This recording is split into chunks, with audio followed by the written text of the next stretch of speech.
SIR ప్రక్రియలో భాగంగా ఇంటింటి సర్వే కార్యక్రమం చేపట్టాలని భారత ఎన్నికల కమిషనర్ కార్యదర్శి నవీన్ కుమార్ ఆదేశించారు. ఎస్ఐఆర్ కార్యక్రమంలో భాగంగా ఆదివారం తిరుపతి పట్టణంలో నిర్వహిస్తున్న ఓటర్ల జాబితా ప్రత్యేక సవరణ విధానంపై స్థానిక మున్సిపల్ కార్పొరేషన్ కార్యాలయంలో జేసీఆర్ గోవిందరావు, నగరపాలక సంస్థ incharge commissioner Sharadadevi, smart city GM Chandramouli తదితరులతో కలిసి భారత ఎన్నికల కమిషన్ కార్యదర్శి నవీన్ కుమార్ సమీక్ష నిర్వహించి దిశానిర్దేశం చేశారు. సమీక్ష సమావేశం అనంతరం మున్సిపల్ భారత ఎలక్షన్ కమిషన్ అధికారులు బృందం section officer Anitha Kukreja, assistant section officer Udit కుమార్లతో కలిసి క్షేత్రస్థాయిలో విస్తృతంగా పర్యటించారు.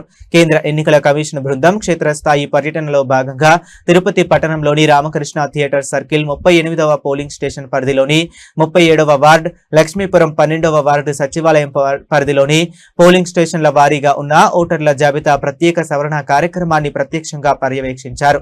తదుపరి చంద్రగిరి అసెంబ్లీ, తిరుపతి రూరల్ మండల తిరుచానూరు పంచాయతీ, చిన్నగొట్టిగాలు మండలం, బాకరపేట, ఎర్రావారిపాలెం మండలం, నెరబైలు పరిధిలోని పోలింగ్ స్టేషన్ పరిధిలో క్షేత్రస్థాయి పరిశీలన చేశారు.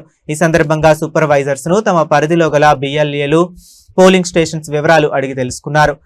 బిఎల్ఓల పరిధిలో గల ఓటర్ల సంఖ్య సేకరించి ఎన్యూమరేషన్ ఫారమ్స్ సంఖ్యను ఆరా తీశారు. తదుపరి ఎస్ఐఆర్ హెల్ప్ డెస్క్ పరిశీలించి సచివాలయ సిబ్బంది మరియు బిఎల్ఏలతో మాట్లాడారు. తిరుచానూరు పరిధిలో ఇతర రాష్ట్రాల నుంచి వలస వచ్చిన వారు ఉండడంతో వారు తిరిగి వెళ్లిపోయిన నేపథ్యంలో 2002 ఓటర్ల జాబితాతో పోల్చుకున్నామని వివరించారు. ఎస్ఐఆర్ ప్రక్రియ జరుగుతున్న విధానాన్ని బిఎల్ఏలతో విచారించగా వారు సంతృప్తి వ్యక్తం చేశారు. వైకుంఠపురంలోని 250 పోలింగ్ స్టేషన్ పరిధిలోని 19వ వార్డు ఇంటింటి సర్వేలో పాల్గొని హౌస్ హోల్డర్స్ తో మాట్లాడారు. ఈ కార్యక్రమంలో తిరుపతి ఆర్ఎండ్ఓ రామ్మోహన్, తిరుపతి అర్బన్ తహసీల్దార్ సురేష్ బాబు, తిరుపతి రూరల్ తహసీల్దార్ జనార్దన్ రాజు, సచివాలయ సిబ్బంది, బిఎల్ఓలు, బిఎల్ఏలు తదితరులు పాల్గొన్నారు.